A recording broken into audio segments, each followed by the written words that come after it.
We're using Bernardin's techniques for perfectly cooked salmon. We're pairing it with a Fennel velouté and tomatoes 2 ways to create a simple yet elegant dish. You'll find the full recipe on my website. And if you want a behind the scenes look on how I created this dish, you should sign up for Chef Snacks. Link for both are in the description. So we want to take our piece of salmon.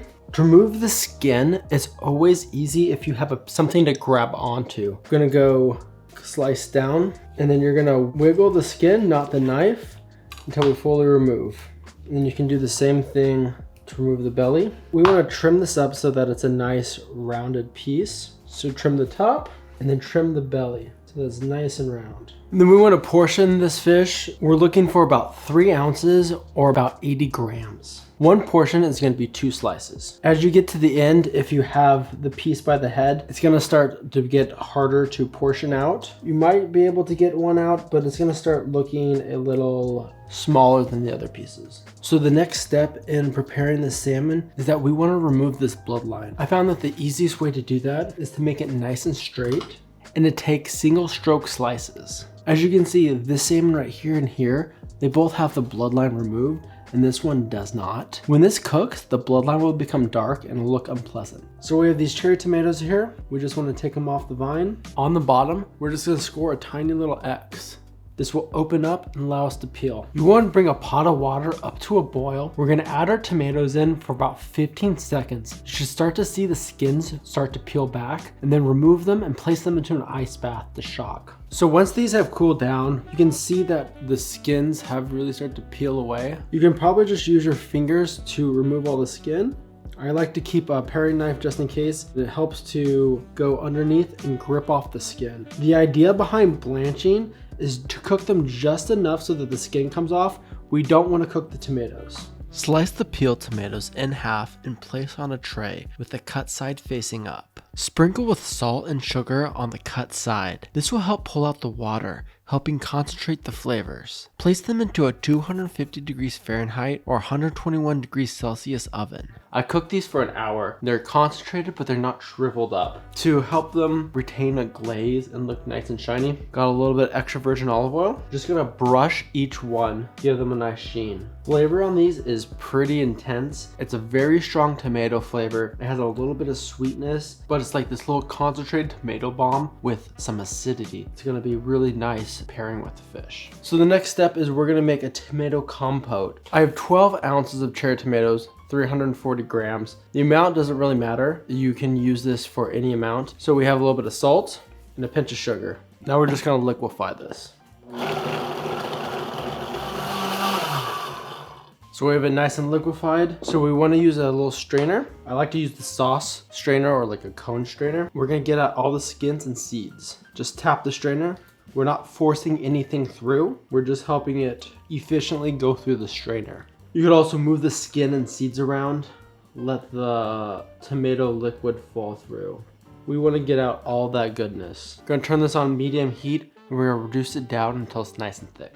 So I let this puree cook down, brought it up to a simmer, and then let it go medium lowish, 10 to 12 minutes. And this is what we're left with. One of the cool things about this is, since we took out all of the seeds and all the skin, this was just liquid. It's thickened solely from the pectin found in the tomatoes and reduction. It's a little bit stronger of like a tomatoey sauce flavor. So we're just gonna let this cool down and then we'll put it into a bag. I have a piping bag right here rolled up. In order to hold it, I like to put it into a cup. Acts like a third arm. Then we can just place all of the puree into this bag.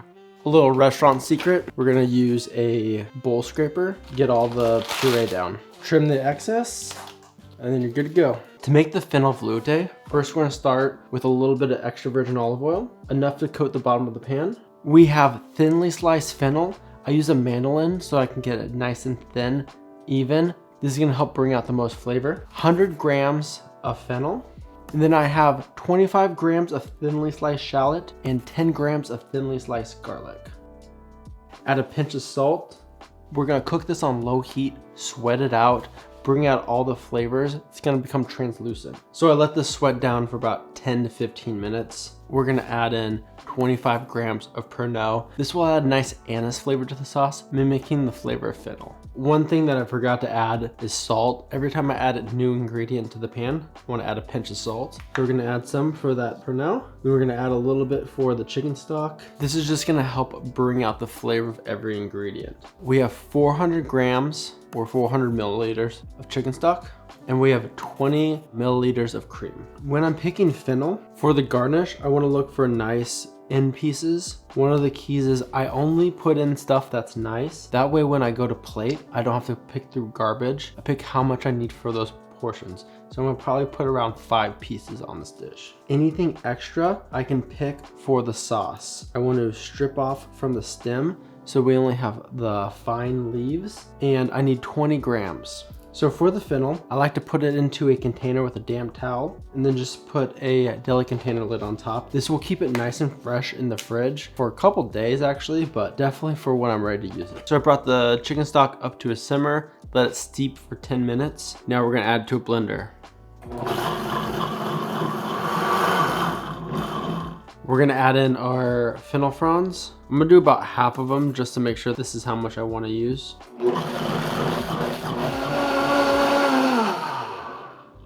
Yeah, so I like this color. So about 10 grams. 20 was a little ambitious. Flavor's great. Now we're just gonna use a little bit of the pre-high to get this to the right consistency. To make the pre-high, we're gonna need 200 grams of water. It's really important that you have enough water to cover your blades. This is gonna help make sure that we properly hydrate. Next step is we wanna shear in the xanthan gum. That means we need the machine running. We're gonna gently sprinkle it in so that everything gets properly hydrated. So as you can see, the pre-high itself is nice and hydrated. There's a little bit on the blade. I'm not gonna touch that. That way we don't have to worry about it being in there. Just scoop this out into a deli container so that we can use it. As you can see, everything's nice and hydrated. So this looks like a good consistency. I'm not going for full sauce, but more thickened broth. My thought is to pour this around the fish. I'm actually gonna add a pinch of salt to this. And then we just wanna strain this to get any pieces that didn't blend. So to cook the fish, first we wanna season it. It's important not to season from too high or it's gonna spill everywhere, but we also don't wanna do too close or we're gonna shotgun the salt. So we're gonna add our fish into the pan. Next, we're gonna add a little bit of water. We want just enough to come up on the side of the fish, about 1/4 of the way up the fish. And then last, we're gonna add a little bit of melted butter. So I'm about to turn the stove on. We're gonna cook this very gently, low heat, just enough to warm the fish. So as we're cooking this fish, we want to baste the top with some of the butter and water. This is going to help warm the top of the fish. Also, as it's cooking, we want to hit the sides. We want to make sure to remove as much of the albumin as possible. Albumin is a protein that comes out of fish when it's cooking. So these have been cooking for just under 9 minutes. They feel warmish to the touch, just slightly warmer than room temp. The way that I tell if this is done, insert a skewer. You should feel little to no resistance. Hold it in for 10 seconds, then put it on your wrist and it should feel nice and warm. These two pieces are a little bit smaller. They feel done, so I'm gonna take them out. I'm gonna let these two cook for a little bit longer. Dab them off on the paper towel. You just set them right here on the side. So to plate this dish up, you want to have everything else ready for when the salmon comes out. So I had the tomatoes in the oven, low broil warming up with the plate, pulled the fennel fronds out, put it on the tray, heat up the sauce on the stove, and then poured it into a pitcher so I can pour it. So the first step is we want to put down some tomato. This is going to be a nice hidden surprise, but it's going to bring out some tomato flavor. Next, we want to place down our salmon right on top of the tomato. Pour in some of the sauce. We want it to cover the bottom. Give the plate a little tap, let the sauce flatten out.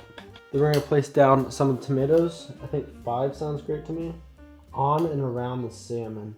And then we're gonna finish it with some fennel fronds. Probably could have gone a little lighter on the consistency of the sauce. For this bowl is just a little bit too much. The fennel tastes so great. You have the nice burst of acidity from the tomatoes. It really complements the salmon very well. Tastes very clean, tastes very bright. This would be perfect for a fish course leading into an entree. And the texture of this fish is so good. You have a little bit of like the texture of it being cooked. It's like warm sushi. Sounds kind of odd, but it has a very nice, delicate texture. You know, so maybe this isn't too much sauce at all. I have to say though, those tomatoes are the perfect bite of acidity with this fish. If you enjoyed this video and want to learn more Michelin level salmon techniques, you should watch this video next.